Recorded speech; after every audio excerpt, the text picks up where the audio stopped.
Hi అండి. Welcome to JS diaries. ఈరోజు వీడియోలో సింపుల్‌గా, టేస్టీగా బీన్స్ టమాటో కర్రీని చేసి చూపిస్తాను.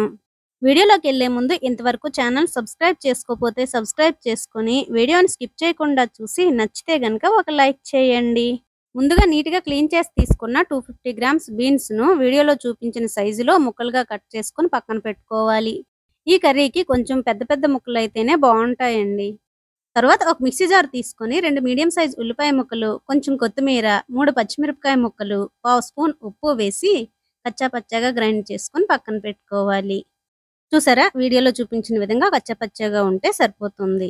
తర్వాత స్టవ్ ఆన్ చేసుకొని పాన్ పెట్టుకొని 1 టేబుల్ స్పూన్ ఆయిల్ వేసి ఆయిల్ వేడయ్యాక కట్ చేసి పెట్టుకున్న బీన్స్ ముక్కలు, పావు స్పూన్ ఉప్పు వేసి కలుపుకుంటూ 3-4 నిమిషాల పాటు వేయించుకొని ఒక ప్లేట్లోనికి తీసుకోవాలి.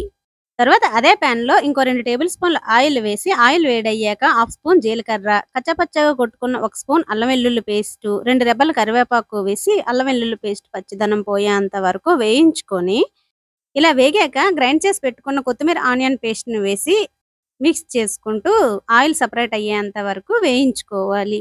ఈ టైంలో పావు స్పూన్ పసుపును యాడ్ చేసుకొని ఇంకో నిమిషం పాటు వేయించుకొని 2 మీడియం సైజ్ టమాటోలను పెద్ద పెద్ద ముక్కలుగా కట్ చేసుకొని వేసి కలిపి మూత పెట్టుకొని 2 నిమిషాల పాటు టమాటో ముక్కలను మగ్గించుకోవాలి.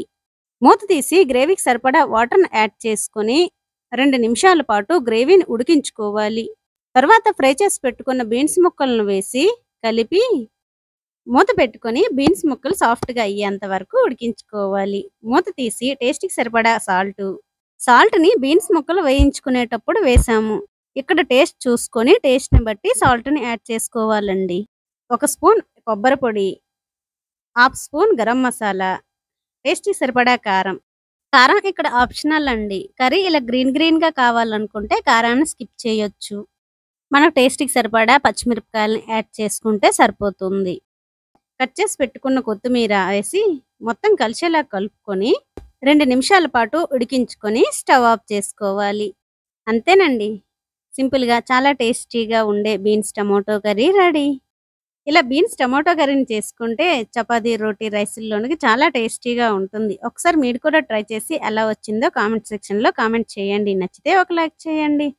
Thank you for watching friends.